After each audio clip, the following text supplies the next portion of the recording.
me personally, I never really had dated during football season period, and like this is my first time actually doing it. And so like, you kind of like excited about something, and then it's like, and yeah, like my exactly my expectations was up. It was high, especially your junior year. So you still, how old are you in your junior year of college? You still young, and you don't really know how to communicate that much. So I went to school for that. So that's why I ended up learning how to communicate a lot better. Because of that, I kept a lot of stuff in. And I'm not telling everybody everything all the time because I knew I had expectations on me. Definitely mental exercises is always important, especially in our community and in this day and age. Hey everybody, my name is Nubia Royal, aka Black Girl Luxury, and this is Rants Wellness and Melanin, Season 2, Episode 1 with Robert Sands. Hey, what's up? Okay. And so I'm so excited to give you guys Season 2. I know you guys have been waiting. We had so much fun. I want to say thank you to everybody who was on my last season. And I cannot wait to meet everybody who is going to be on Season 2. So what other way to bless Season 2 with a former, classmate. We went to high school together. And it's just so great to see his growth. And I just thought that his story is so important to cover. So I do appreciate having you here today, okay? Thank you so much. So, I want to go ahead and give you the opportunity to introduce yourself. Like, I know who you are, but the people need to know who you are. So I'm going to give you the opportunity to go ahead and introduce yourself for people who do not know you. All right. So my name is Robert Sands, born and raised in Carol City. Played football at Carol City Senior High. Went on to play football at West Virginia collegiately. Then went to the NFL, played for the Bengals for 2 years. Well, I ran into a little trouble, I would say. But, I mean, pretty much that's me. Father, son, mentor, public speaker every now and again. Hello. So it's jack of all trades kind of thing. Okay, so so Season 1, I always ask, like, what is self-care to you? Like, what does self-care mean to you? What is it for you? What does it do? You know what I'm saying, for your well-being? What does wellness mean to you? Like, do you have any like self-care things or favorite things you like to do just to like take care of you? Because I feel like that's one of the things like that we lack in, especially in an urban community. Like, we do not take care of ourselves. So is there anything that you particularly do for self-care? I mean, for me, what I do is Bible study. I've been doing Bible study with my mentor, Cleveland. Shout out to him. I go to HOP. I attend HOP virtually online. So that's a big help. Just been focusing on the Bible lately, and even more so working out. It's also a good thing. Listening to motivational videos and stuff like that. Just trying to educate myself and keep growing in life. Always trying to learn something new. So how important do you think that is for? Because I want to specifically talk about men. How important do you think that is for men? Because it's like, yeah, you coming from like an athletic background, so we get how that could kind of sort of be your norm. But for just like men out there who like, especially in urban communities, in the streets, and they don't focus on those things. So how do you feel like that is important to men, particularly like for your mental health? I believe it's very important because as black men, as you know, we go through a lot, and we tend to keep a lot of it in. We bottle a lot of stuff in, and we don't want to express a lot of things because we're afraid to be judged by this person or that. It's not the norm. So, and also the communication, is a lot of times people may not understand, or the expectations that's put upon that person could be very become a burden for that particular person. So I think mental health is very important, and you also got to be able to make yourself vulnerable. That's strength in that, being vulnerable, because then you can understand yourself and your feelings and how to react to certain situations and everything else. So definitely mental exercises is always important, especially in our community and in this day and age. I wanted to piggyback on something you said. You said, I feel like, what do you feel like that come from as far as like, we know like, okay, boys, now you're not supposed to cry and blah, blah, blah. Like how they, eventually just most men be like that. But what do you, aside from that, like, what do you think that come from? Because me, per se. I just like think it's just so attractive when a man know how to communicate his emotions and feel like that's just so mature and attractive. You be like, yeah, tell me you mad, tell me you sad, tell me you missed me, say it. Opposed to like some men, like they would do the opposite. They will feel one way but do the like literal opposite because for whatever reason it's just like taboo to say exactly how I feel. You know, like so. Where do you think that come from? I think that's just more so just trying to fit in with the culture. Okay. For the most part. Trying to be cool. Yeah, just trying to be cool, you know what I'm saying? Men don't, we don't want to express our feelings and like, oh, no, you lame, bro, you soft. You know what I'm saying? Like, growing up, like, if a person sit up there be expressing their feelings about, they just please men about something. Yeah. You'll be like, oh, okay, you're a crybaby. Yeah. Why you crying? I don't like that. Like the first thing gonna say, man up. Yeah, you know, that's like, true. And I do think it's a healthy balance between, of course. Yeah. I'm just thinking, like, if I had a son, of course, I don't want you crying about everything, but still, if you feel away, say it. Yeah, like. I don't care who get mad, who feel away. Like, say it. Communicate that. Clear communication. That's it. Mm-hmm. You know, so, okay. And then let's go to our next question, which is... Okay. So for you particularly, how did football come about? Was it like a forced thing? Was it like you gonna play football because you tall? Was it that, or was it like I love mommy put me in football? This is what I love. So actually, how football came about, I started going to the Carol City Park at 5 years old. Mm-hmm. So I was running track, competing in track, and then by the time I turned 7, a coach out there named Coach Rick. Excuse me. He wanted me to play football. Mm-hmm. We was playing flag football. You know, we dominated every age group. So when it was time to play football, actual physical football, Coach Rick introduced me to the Golden Glades, which was the park, which was the team that was on the park that I was going to. So it was fun for me, man. It was like the first time I got to hit someone and stuff like that, got the little paint on my helmet and everything else. I was like, yeah, man, I like this. And truth be told, like I actually enjoyed track more so than football initially. But as I got older, it was just like football was just like something that I just gravitated to. It just felt so more natural. How tall are you? About 6'5". That's 6'5". Crazy. Yeah, 6'5". A little bit before my time, as far as like football, but now you can see a lot of the DBs are about my size. Okay.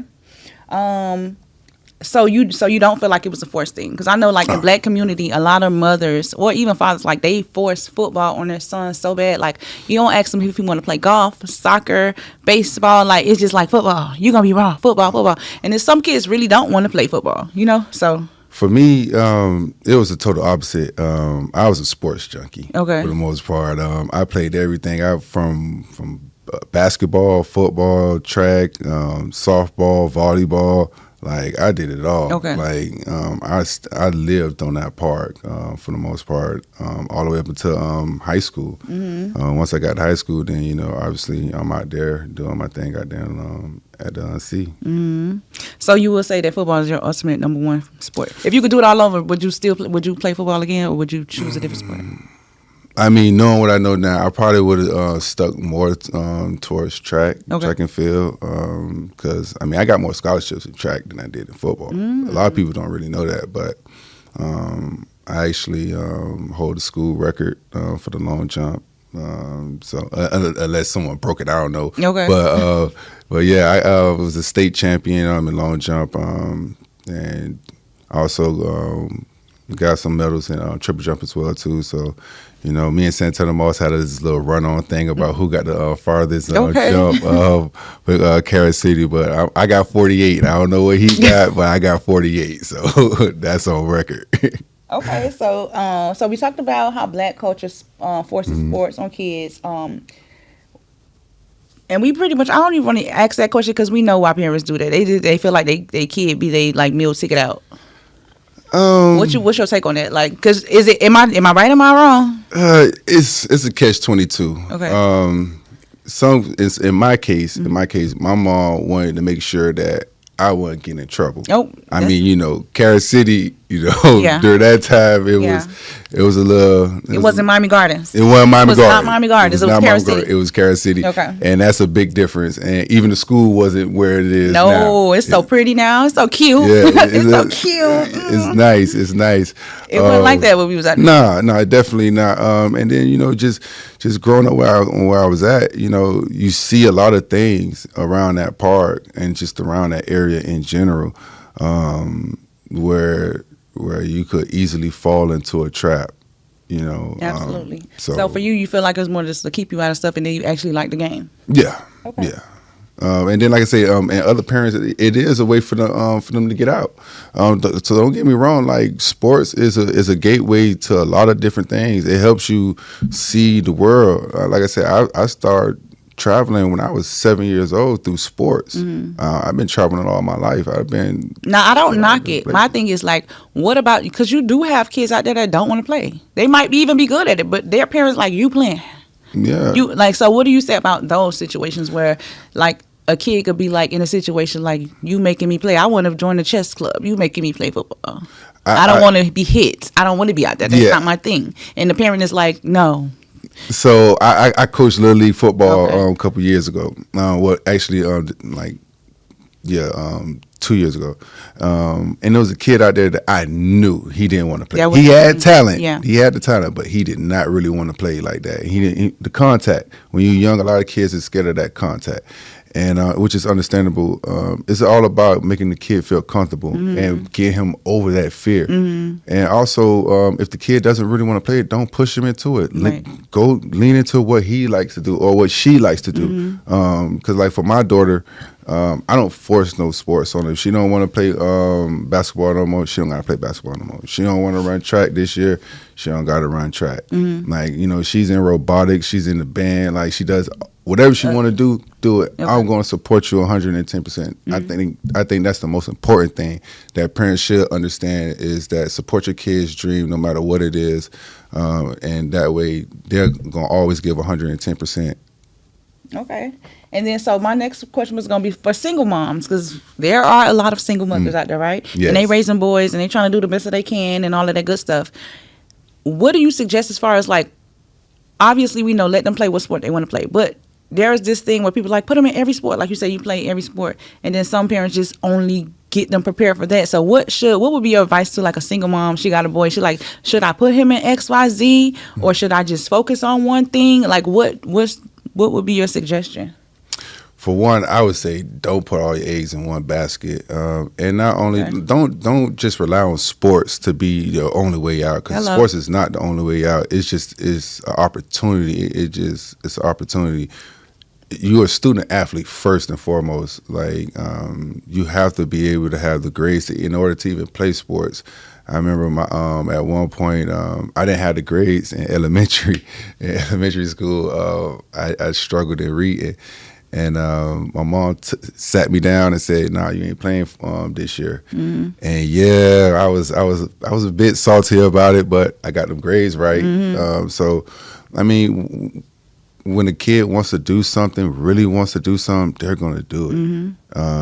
And I believe education is way more important than just going out there playing sports and everything else, because you have to be mentally prepared for a lot of different things. Outside of it, yes. But what about the culture of you got many athletes that's still in school don't make the grades, but because they're so good, people be just like let them pass through. So, and that happens so often, and I don't think it's ever going to stop. So, what's your take on that? My take on that is that they set themselves up for failure. Why? Because at the end of the day, like, you're cheating your way through life. At some point, karma is going to catch up to you, and what you don't know will show at some point. Because like, all right, I knew some players, that had all the talent in the world, right? But they weren't the brightest. Like Mayweather? Yeah. They didn't. They weren't good in school. Who else was one of those players? It was.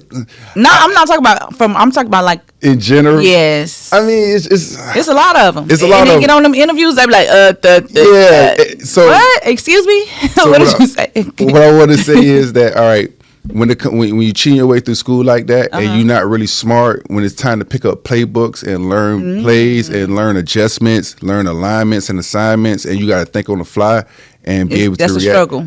It becomes a struggle for them because, like, everybody, you got to think about it. Every level, the terminology changes. The playbooks become more difficult.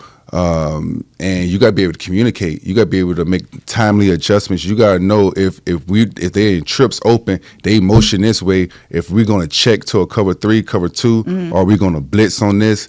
So it's like a level of competency to do this. It's not just a physical thing. And people get exposed. Yeah. People have been exposed. I was just only thinking about, I wasn't even thinking about from that aspect. I was thinking about like contracts or business. Because, like once people want to do like, endorsements, contracts, sponsorships, and then if you don't know, yeah, you get railroad by agents, and then like that's another thing too. Like understanding the contracts. That's a whole nother monster. And then look at it now. Kids are getting paid to go to college now and stuff like that. You're getting recruited from Little League now. It was like, I wish I was in this era, boy. Whew, it'd be a problem. But at the end of the day, these kids got so much opportunities relatively available for them and so many resources that they really need to focus on not only just football or whatever sport it is, but also really focus on school and don't get caught lacking behind. I was also a teacher for like 6 years, so I got to see some of the kids, and yeah, they're not up to par when it comes to certain aspects. You got and the level that it should be on. Yeah, absolutely. And so you pretty much already covered this. Like, how important do you think it is for parents to support their children? Like, yes, you said support them. Like, make sure you. Whatever sport they want to do, but how important do you feel like it is for parents to show up, like go to them games, be involved? Because I feel like there are so many raw players, they never had parents coming to a game. You know what I mean? But particularly the reason why I brought that up, because one thing about Robert mama, she loved her some Robert. Every game we knew that was Robert mama, and she did not care. Absolutely. She was gonna scream his name. Yes. Top of her lungs. We like, that's Robert mama, child. That's Robert mama. Man. So how important do you think that is for parents to show up? Like, for kids to know, like, their parents are their cheerleaders, like that support. Some athletes do thrive without it, but how important do you feel like it is to have that? Oh man, I'll tell you what. Some of my best games was when my mom was there. And like, no matter what, I don't care what stadium I was in, if she was there, I could hear my mom in the stand. We all can hear your mom in the stand. I know. Everybody know Mama says. Everybody know Mama says. And yeah, and like you said, she didn't play about me, and it wasn't just about football. It was track and field too. Okay. I remember one time I was playing Little League football out there at Risco Park where everybody had to go to the festival, right? I was playing 125. I was playing running back. I had broke for like a 60-yard run, and my mom had my niece. My mom had my niece with her. She's running with my niece in her hand. That is crazy. Down the sideline, damn near stride with me. Talking, go. And I was just looking like, oh, is that like, oh, gee, like right now you going? Now you going? I'm going. I'm doing my thing, man. And it was just like, so many moments. The Florida State game, that's on my highlight tape. They didn't score in that end zone. No, if my mom is at a certain end zone, ain't no teams getting in that end zone. USF experienced that. Florida State experienced that. My mom. Ain't nobody finna show off in front of my mom, stuff like that. I'm putting on for my mom and everything else. I seen it in action. Yeah, we and then like the band. I was a flag aide in high school, so like we would be in the stands of his mama. When I say she, on the 50-yard line. Yeah, on the 50-yard line. Everybody know Mama Sands gonna get the crowd hype. Yeah, she gonna get the crowd hype. Get everybody involved. Yeah. If we playing like trash, she gonna let us know we playing like trash. We better tighten up and everything. I'm not gonna lie, that is a part of my high school memory. Like Robert mama used to be in them stands, baby. Yeah, man. Everybody love Mama Sands. So you do feel like that. Regardless of we know athletes thrive, right? But you do feel like that is very important for parents to show up for their kids. Definitely. Not just like paying, like we paying for the uniform, we paying for you to go. Like actually be there, like show up, let your kid know. I know you get busy and stuff like that, and sometimes, like you said, some parents just put their kids in this activity just to take up their time, like just do it, but they not really involved. Yeah. So with my mom, like I said, it was more than just sports. She was involved. She helped me get to where I needed to be as far as school and everything else. Made sure I was always on time for school.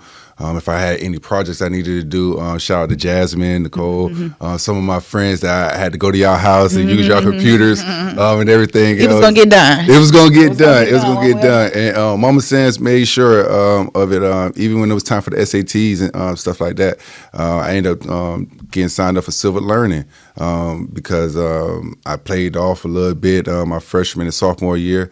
And I had to pull my grades up. I ended up going to night school. I had to I had to get a 2.75 to accept my scholarship to West Virginia. You remember that to this day? I remember this to this day because I had to get all A's and B's that last like 9 weeks, plus go to night school and everything else. I never had to go to summer school a day in my life. And it started to get real once I got to that 11th grade year when I realized, like, okay, I got a chance. Yeah, it's time to get serious, Okay, and then so how hectic do you feel like that is? Because I know a lot of kids, they like, I want to play football. They look at the glitz and the glam, but they don't realize, like, off the field is still a lot of work. Oh yeah, it's tons of work. You're a student athlete, or because some of them just get passed through, they be like, okay, cakewalk. Yeah, and again, like I said, that always catches up to those people who cheat their way through school and stuff like that. I don't advise it at all. I advise that you the work that you put in on the field, you should be able to do that same work off the field. So with that being said, like school, if you could go out there and run all these laps, do all these push-ups, do all these sit-ups, you should be able to pick your book up. You could do your homework. You should be able to do your homework. But when we at that time, when we at that level, we don't be wanting to hear that. It'd be like, I'm trying to live my best life. As an adult now, because it's like people are having kids, you understand, you've been there, done that, then now you like, okay. I mean, even back then, though, I understood it, you know what I'm saying? Like, I was just one of those kids that was just doing just enough to get by. And I don't even recommend that, doing enough just to get by. Because, again, all that stuff catches up with you in the end. I mean, I was prepared, but I was still, I ain't going to say that. I was underprepared for a lot of things. And I had to realize that because I didn't take the time to actually do all my homework. You know what I'm saying? Like, I'll do the classwork, get all the good grades in the classroom and stuff like that, but I ain't doing your homework. You know what I'm saying? Like, that wasn't me. I understood the system, and I cheated myself, and you just don't want to do that. And I believe parents, you need to be more involved with their kids when it comes to that. Parents, you got to be more involved. You have to ask your kids, hey, what you did today, what you learned today. If your kids can't tell you what they learned today, that means they ain't learning. You see what I'm saying? You got to talk to these kids and really ask them and be up in their business. Yeah. Like, I mean, it's a fine. You got to be able to walk a fine line with the kids and understand, like, hey, yes, I'm your parent. I could be your friend a little bit, but I am your parent. A little bit, just a little bit. But I am your parent, so I need to be able to talk to them and be able to find out, like, hey, like, what you don't know. Like, for instance, with my daughter, when she was younger, she struggled with her timetables. So what I had her do is write her timetables. We worked on her fours. We did skip counting. We wrote it in reverse and everything else. And every now and again, I just ask her, like, hey, what's 4 times 4? Right. What's this times that? And if she got it wrong, when we got back to the house, hey, just write it down real quick, 5 times real quick. I think that's so dope because a lot of times people be like, they just wing it, Yeah. Especially for men, like you don't see that often for men to really be like involved and really caring that much to go in depth. To that extent. So you played for Miami Carol City, you played for West Virginia, then you got drafted to the Cincinnati Bengals your junior year in college. So how do you feel like that transition was, like experience, like, okay, you going from, you already know the gist, you played in high school, you played in college, but now you going to the big leagues. That's a whole different ball game. Yeah. And it opens the door for a whole, so how was that, especially your junior year? So you still, how old are you in your junior year of college? Like 21, 22? Nah, because when I got to the league, I was 21 years old in the league. Okay. I was going on 21. I was 20. Like 20. Yeah. So how was that transition for a 20-year-old to go from college to the NFL? Yes. I mean, all right. So we got to back up a little. Yeah. Okay. So. First off, going from high school to college is a big transition in itself. From going from being underneath your mom's roof to having to manage your own time in West Virginia, you have to be more time. You have to manage your time more, and that's important because you have school, you have practice and everything else, and no one is there to wake you up to tell you what to do, how to do it, why. Exactly. You become your own man now, for real. And you getting ready to start experience what the world is like and how the world may treat you and how you perceive the world as well too. It was different, and I would say that, like, during that time, I had an experience where, with this young lady, where me and her was about to have a baby, and she had lost the baby. So that kind of threw me through a whole loop or whatever, and where it kind of took me off focus a little bit. That's how I ended up making my oldest child, Taraya. So now we got a whole bunch of stuff on the plate now. So wait a minute, let me ask you a question. Was it from the same person? No. Okay. No. And that was the sad part, because I wasn't there for her. I was very immature about it. I was more so into my feelings about You how wasn't there for the girl who had the miscarriage? Yes. Okay. I wasn't there for her. And I was just more so hurt, and I couldn't really face her like that. You know what I'm saying? Wow. So let's talk about that, right? Because a lot of people experience stuff like that. And I feel like maybe, like, from a woman's point of view, we only seeing it one way. From a man point of view, like, we don't think that you hurt. Of course you might be hurt, but not like me. I'm the one carrying it. How you gonna hurt me? Man. So how does that go? Like, and what advice would you give men who do that? Because it's like, from a woman's perspective, anything dealing with pregnancy, we're never thinking you more hurt than a woman, because you're not the one going through the check. Like, women are really experiencing it more. So how could you say, like, you more hurt? Like, you know what I'm saying? Nah, it was just one of those things, because I wasn't there, you know what I'm saying? And then we had this whole conversation, like, don't do this. And you went out there and did that. Don't do what? You got on jet skis, okay, like that, and then you fell off a jet ski. Okay. Like on Memorial Weekend. Okay. So it's like one of those things where it was like, damn, that kind of, that bothered me, you know what I'm saying? Because I really was like rocking with this girl. Okay, now I can understand it. Yeah. So it's like, okay, we're at this point where you're pregnant. At this point, we're adults, young adults. But so I'm telling you, because I think that's another thing too. When women get pregnant, they be like, me, my baby, you literally don't allow the men to have enough say so. I feel like you don't have to listen because it's your baby, my body, da da da. And it's like, no, I'm advising you to not do a certain thing, and you're doing, you're going against, my will. So. Yeah, that's what caused you to be in your feelings, because she ain't listen to you. No, not even that she didn't listen. It's just like what happened. You know what I'm saying? Because it happened, and it was like, please just don't do this. And you like, nah, I ain't gonna do it. And then you end up doing it. And it's like, come on, man. I'm up there in school. I'm already, you know what I'm saying, dealing with the whole football thing. I got to make sure I keep the grades up and everything else. I got to get ready to choose my major. I got to get ready to pay rent. It's like all kind of stuff. And then it was like, this too much. Yeah. And me personally, I never really had dated during football season, period. And this is my first time actually doing it. And so you kind of excited about something, and then it's like, and my expectations was up. It was high. Yeah. And because when you fresh in the dating, you be excited. Yeah. I was super excited. Like, I was happy, man. I was happy as hell, man. Yeah. And when that happened, I really like was like on depressed. I was depressed about it, and I started drinking a lot and stuff like that, partying, just staying up late. Couldn't sleep for a while.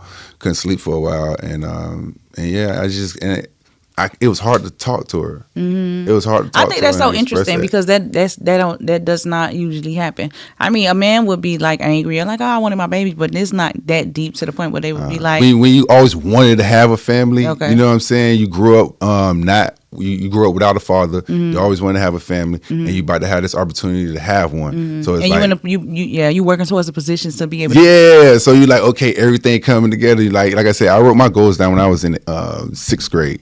So like every day I woke up, I see my goals on the wall of what I wanted to accomplish, and that was like one of the things. You know what I'm saying? Have my girl from my neighborhood or whatever.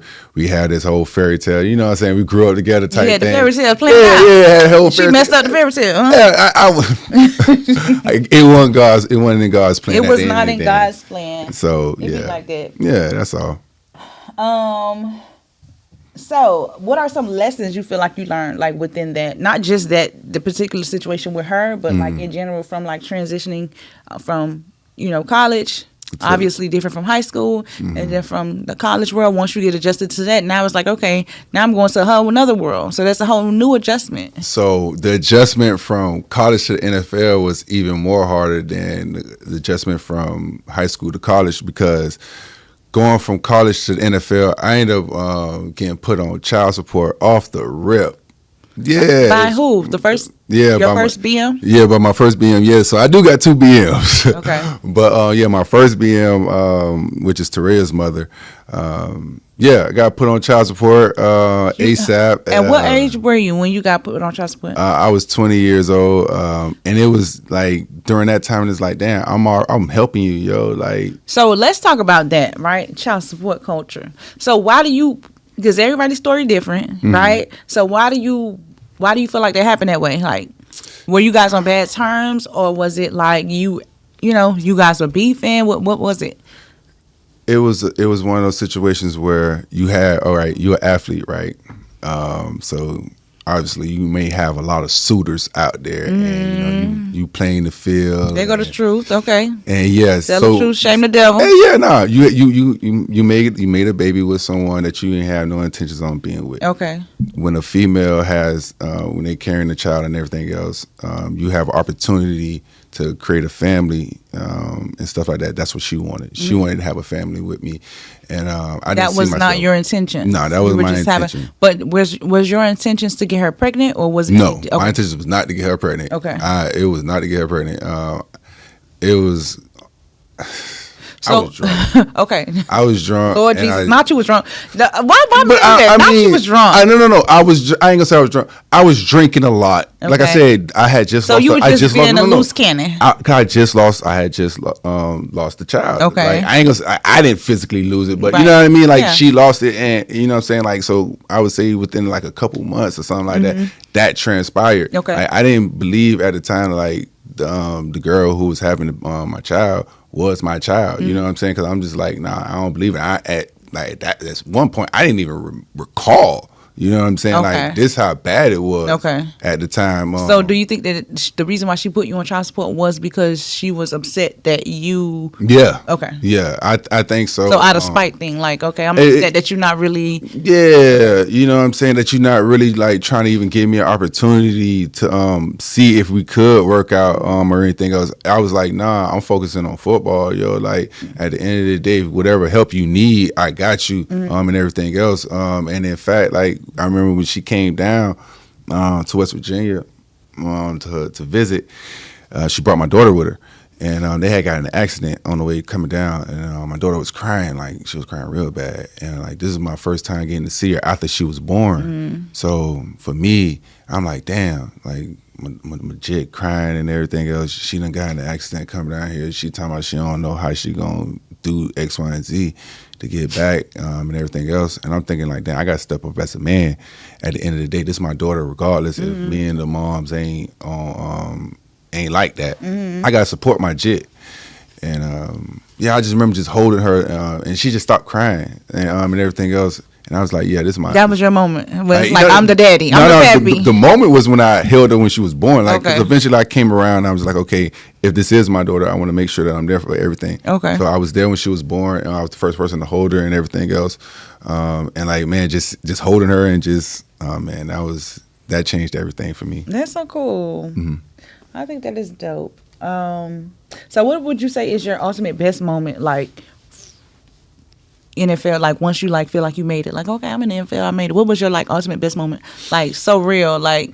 Oh, the so real moment. I would say when we played the Ravens. We played the Ravens, and I made the 53-man roster, and I was warming up, but I got put on IR before every game. They just wanted me to travel, but they didn't want to put me on practice squad.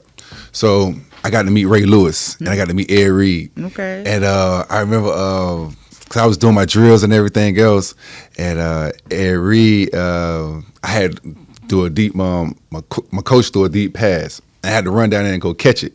So, like, I kind of ran into him a little bit or whatever, and I was just like, damn, bro, like, you Ed Reed, you know what I'm saying? I got your autograph when I was a jit growing up on the park and everything else.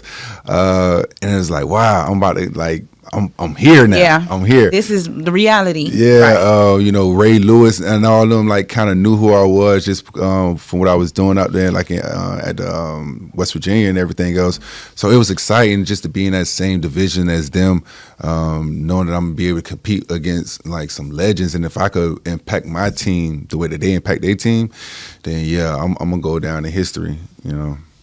I wanted to go back really quick on the last thing we spoke about as well, as far as, like, so you had your first kid at 20. Mm-hmm. At 20. What is your recommendation or advice for players that's, like, still in college, making their way to the league, or just getting to the league and just having children so fast, especially when you, like, you know, you worked so hard to get to a certain point? Do you think that that's the best decision to make, or it doesn't matter, you just make it work? Or so what would be, like, your take on it? I would say wait. Definitely wait. You have time. You have more than enough time.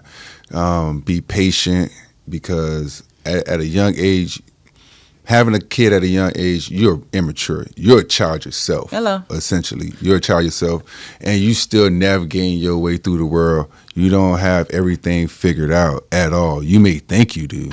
You may think you know this. You may think you know that, but in reality, you really don't. You have an idea of what it might be, but nah. Wait, take your time, especially if you're an athlete. Focus on your goals. You have goals and everything else in mind. Focus on that. And also make sure it's with the right person, too. Like, don't just be, like, going around. But how do they know? See, that. here's the thing. When you're young and you in love, you think the person is the right person. Like, you don't know it's not the right person until it's not. And you be like, whoa. Well, that's where Bible study come in, you know, going to church. But discernment. I agree, right? Discernment. And I definitely agree. But I feel like once you hit an adult, a mature level, then we understand discernment things. But we talking about teens, young 20s, discernment. They're not thinking about discernment. They think about turning up. And why are we thinking about turning up? Why are we thinking about turning up? Let's be realistic. Come on. What 20-year-old is not thinking about? Come on. I get it. At 20. All right. So look. All right. I had my kid at 20, right? I had mine at 20. So at 20 years old, I'm not going to the club. You not, but a lot of them are. Athletes, I don't know how that goes. I'm an y'all athlete have too. time, but did you see other players release? Yeah, no.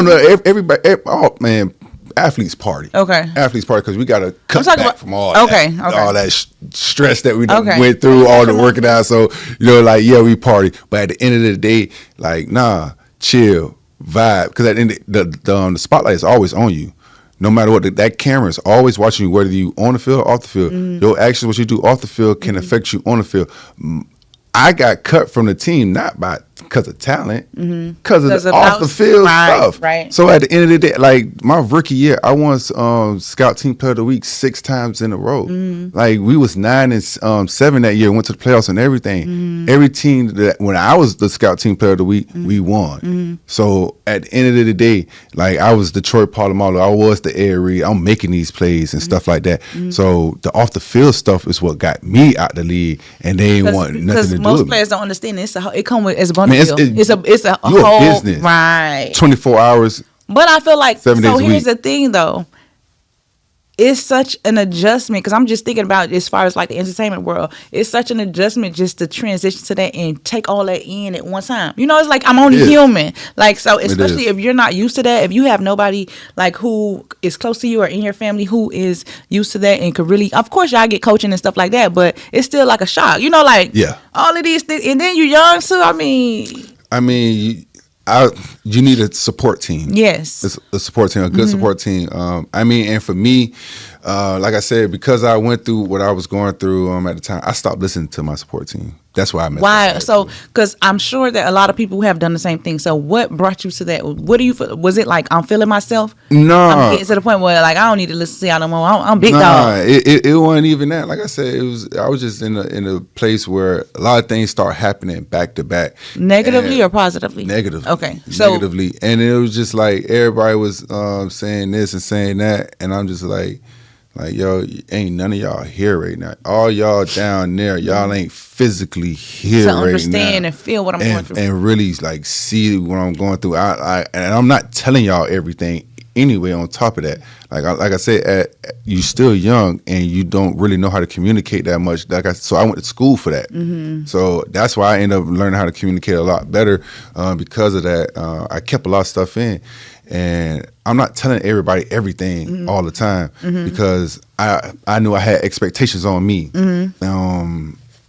And yeah, it was one of those things where I stopped listening to them because they wasn't there when I was like here in Carol City and stuff like that. It was easy for me to listen and follow them because like I could always talk to them, and like it's a different transition interpersonal when they out of town. Or when you over the phone and stuff like that, and you only get to talk to a person like once or twice in a week. You know what I'm saying? You got your schedule is hectic. Like just imagine like okay, I had class from 7 to 1 p.m. By 1 p.m., I'm at the stadium watching film with my position coach and everything else. Then we're watching film together as a team. I'm doing extra stuff. After football practice, I'm going to study hall. Now, my proudest moments aren't actually from football. It's the stuff that I did outside of football. I made the academic All-American team and stuff like that, like in college. When I got an award from my economics teacher my senior year, when I got my biggest accomplishments is when I get rewards from school. That because I know I'm good at football, ain't no doubt about that. I don't have to brag about that or anything else. People know if you know me and you know Rod was good in football. Ain't no debate about that. So school was my thing. Okay. It's my pride. That's where my joy comes in. Because people would think like, oh, he dumb. He ain't smart. He ain't this and that. So it's like I gotta he show probably you. cheating Right. to do this and that. Yeah. And I ain't want nobody to sit up here and say like, oh, I cheated for him. Oh, I did this for him. I did that. No, you ain't do that. I put the work in. You helped me now. Don't get me wrong. I give credit when credit is due. I had help from people, but I physically did the work. Right. I wrote it out and everything else. Like, no. So that's why I say it's important. You know what I'm saying? I felt like that one was personal. Oh yeah, it is personal because, like I said, some people, like I said, man, some people that got over like fat rats and stuff like that, and they got over. Okay. And when they got to college, they got exposed. So at the end of the day, like I said, I got there. I did it on my own without having someone to do it for me, and I did what I did. Now, granted, did I make a mistake along the way by choosing to be? I ain't gonna say choosing by choosing not to listen to my support group at a very critical moment in my time, and self-medicating myself with alcohol and stuff like that in order to get by to cope. And see, that's another thing. At being so young, not knowing how to cope with things, understanding that like communication is so important, and counseling, especially when you're going through something traumatic, you gotta talk. I agree. You gotta talk it out. Hence why we have Rants Wellness. That's why we having this right That's now. why we having this right now. In your opinion, what is your opinion on athletes in their dating life as far as like who they should be choosing, who they should be not choosing based on your personal experience? Based on my personal experience, if they ain't got no skin in the game, don't date them. What's skin in the game? Like if they ain't got nothing to lose, They ain't got nothing to lose themselves. Like, all right, you got to make it make sense. If I'm worth all this, why am I dealing with someone who ain't worth or like who has like something of value or substance that's not like give us real examples. So basically, if you're an athlete, you feel like I work hard, right? You say your most prized things is like being smart, Yeah. like doing the book work, stuff like that, getting your accolades outside of football. So you feel like what is an ideal person that for you, or that you feel like athletes should be looking towards, like specifically? Like when you say skin in the game, like what particularly? Like go for them doctors, go for them lawyers. Okay. You know what I'm saying? Yeah. Like somebody who put in the same type of someone and they who put in understand some the work ethic. Yeah, someone who, because like you got to think about it, as athletes, we work on everything, on our whole entire body, mentally and physically and spiritually and stuff like that. We have to. So those women or men who go out there and pursuing their dreams, to get those doctorate degrees, those masters and everything else, they had to be dedicated. Yes, so they understand the grind. The grind. So like you have to get somebody with you hear that lady? mentality. Y'all want an NFL player? Get your doctorates, get your masters. Yeah. Go to law school. You know. Get 3 and D. Get 3 degrees under 30. Oh, okay, yeah. 3 degrees under 30. There we go. That's a flex for a female. You That feel what I'm saying? flex. Or a guy. That is. You know what I'm saying? Because at the end of the day, like, What are you doing? what are you doing? And then with it's yourself? like, if you're not doing this and I'm doing that, you got too much time on your hand to complain about what I'm not doing for what I'm you. doing for you. And if Yeah. we both equally busy, there's no complaint. It's no complaint. I could come back like, I miss you. I agree with like, that. That is you so know? true. So yeah, you gotta have you gotta get somebody with some skin in the game. Okay, so what do you feel like is one of the biggest faults that athletes make when dating? So we already know, they should be dating this type of caliber of woman. So we know that. By going out there partying. Okay. By being outside, since everybody want to be outside. Okay. Since everybody want to be outside. Going outside, you're going to meet stuff that needs to stay outside. You know what I'm saying? But here's the thing, though. I feel like You going to I agree with you, right? But I feel like because a man can have just that, what you said, 3D? 3 and D. 3 and D, right? Under 30. And they Three still 3 degrees all under that good 30. stuff. They can have all that good stuff, the good girl, and still, Be some of them could be because they get bored. They get bored, but at the end of the day, that's what I'm saying. That's what it goes back to the mental stability and everything else. You gotta have mental stability to be able to be on your own and be okay with that. It's okay to be alone and everything else. I struggled with that for a while just because of where I was in my life and everything else. I was up here, then I ended up going down there because of something that I ain't even do. That had put me in another like depressive state or whatever. Like that shit was crazy. We're gonna get into that part. So what I was gonna say is no, but by the far as the woman or the man, I mean, anything far as like, even if they do have degrees and everything else, they're more headstrong too now. Don't get me wrong. They're going to be headstrong and they're going to have more values and everything else. But you're able to communicate those things out and you're able to work through a lot of different things much better than the pretty girl who got the nice figure or the big buff guy or the guy who got all the golds and chains and all this other stuff like that. Like I had a relative that was so smart, went to Howard University, everything else, was topping her class and everything else. Was messing with this one dude, smooth dude, right? Smooth, cool dude, right? The dude happened to be a dope boy. She didn't even know he was a dope boy because he was that smooth with it, right? And she was like, "Cuz this man a dope boy, but I really like him. I really like him. I ain't think I ever like someone like this." And I'm like, "Cuz, yeah, like it happens. You think just because he got a nice car, nice clothes and this and that, he taking you to the studios and all this other stuff like that and showing you this life that you think he might not be doing something else. Yeah, he definitely doing something else, and you just found out that everybody you can't judge every book by its cover, for one. Two, that you got to understand, if you don't want to be with that person because he living this lifestyle, then leave him. Yeah. And like respect that. I feel like my biggest, if I could go back to the type of guys I dated, I don't know why, what for the life of me, but the street guys.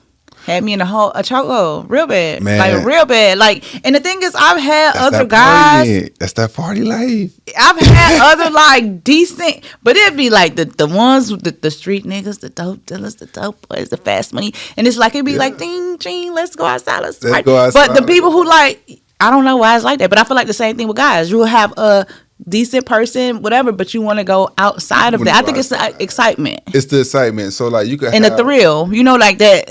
So like I done had that thrill, them thrill seeking nights. I had thrill seeking nights, so I can't say I have it.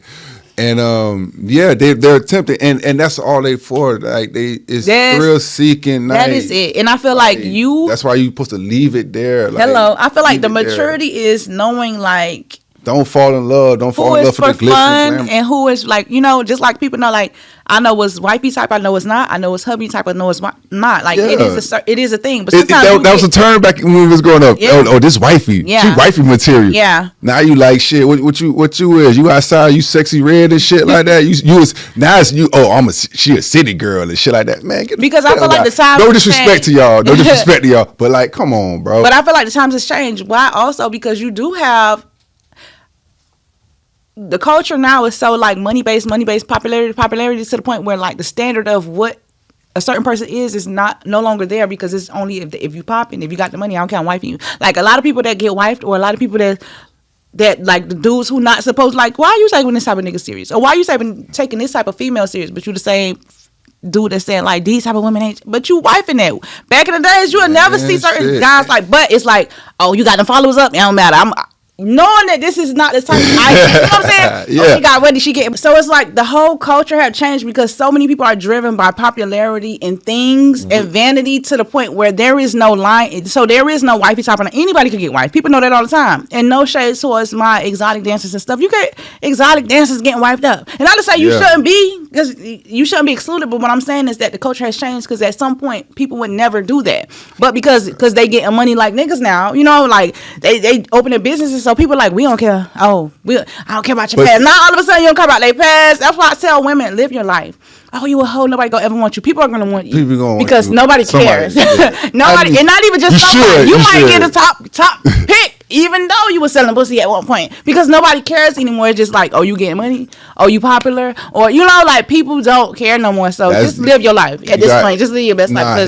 Nah. You gonna listen. You still go have your morals. You can have your morals. Listen, I see people morals still. It win at the end because no one cares anymore. You know what I'm saying? I'm not promoting you to be a shitty person. What I'm saying is that don't get into that gray area because you feel like I did it because no one cares anymore. I got bodies. I done seen bitches with bodies on bodies, and they get wiped. You be like, well, what the fuck going on? And I'm not hating or it's no shade. It's just that's the reality now. You got to be like, well, damn.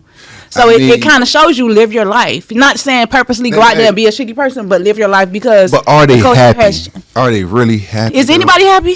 I mean, shit. You got people happy. It's a handful of people that's really happy for real. Married or not, I don't care how cute them pictures look. They don't be happy. Yeah, not all of them. Not all. They don't be that. But like I say, when it goes back out there to like you say.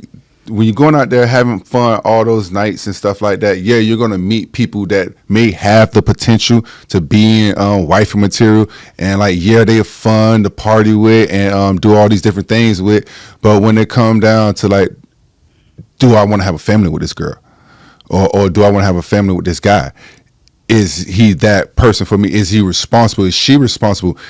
Is they trustworthy? Are they loyal? I am too. So like those the real questions. Yeah, those are the real questions. Like that we should be asking ourselves each and every time we're thinking about choosing someone. And like I'm guilty of it myself. Like I know I didn't make the best choices. Like I know my friends told me. I know they're gonna be looking at this like, yeah, nigga, we did tell you. And I'm like, yeah, bro, y'all did tell me. Okay, y'all told me. I apologize to all my friends and family, especially my mom, because like some of my decisions, because you gotta understand, like your decisions don't only affect you; they affect other people too. I have learned that is true. Because at some point you be like, "It's my life." You be like, "It's my life." I used to be like that. Like, it's my life. Let me do what I want. I'm not bothering you, but it is bothering people. It's bothering people. Everybody who's connected to you is affected by what you choose to do or not do. My mom hurt to this day still about this because you got to think about it. Like I got after I had the baby at a young age, I got married right after that because like,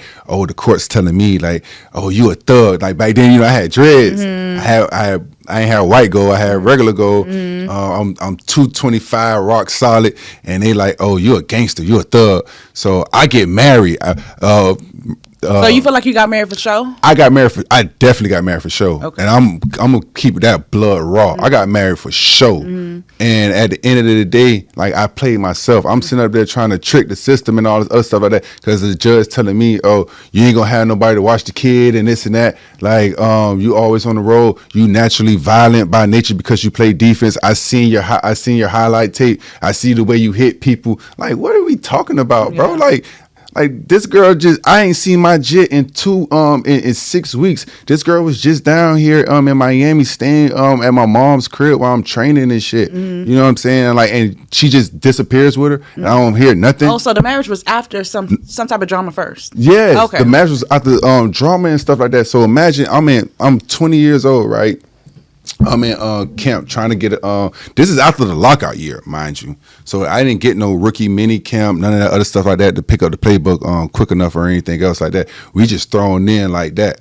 So I'm in there and I'm surrounded by none but first round people, first, second, third round DBs, everybody up, all of them. Like, so I'm holding my own or whatever. I get a letter in the mail saying like, oh, you owe X amount of money in child support, arrears. We want to take your parental rights away from you. So the mother was requesting to be sole parent. Sole custody. This was from your first wife. This is from my not even my first wife. This not even my wife. This not my wife. This is the baby mama from college. Okay. You see what I'm saying? Everything start like going crazy. Everything start going crazy, and I'm just sitting up here not thinking but reacting. I'm not mentally preparing myself for all the things that's coming to me. Because you're still young. I'm still young. Okay. So like I said, I get that letter that's talking about you want sole custody. I owe so much money in arrears, and I'm like, damn, how I owe all this goddamn money in arrears when I've been giving this girl money every now and again for Pampers and everything else. I'm working at an auto body shop in college. Oh, you still was working while going to football, doing football? Yeah, in college. So I'm like, you was a hard working man, huh? Yeah. So it's like at the end of the day, like, come on, man, I'm out here doing what I'm supposed to be doing while you getting all this assistance. So do you feel like that was because at the end of the day, so you were 20, so I'm guessing she was 20, right? Yes, she was 20. So do you feel like that's something that she was coached to do? I ain't gonna say that she was. I don't know. Like, I know during that time, her family member was going through some stuff, and I know because we talked about this. It's not funny. We laugh about it, but it's really that funny. But I laugh about it just because it is what it is now. But family members was going through certain situations, and she had fear that I was going to be in a position to be able to take the child away from her because I was going to be running into all this kind of money and stuff like that. I was going to take our child away from her. So I had to reassure her that like I wasn't going to never do that stuff to begin with. But her mentality was like, I'm going to beat you to the punch before you do it to me.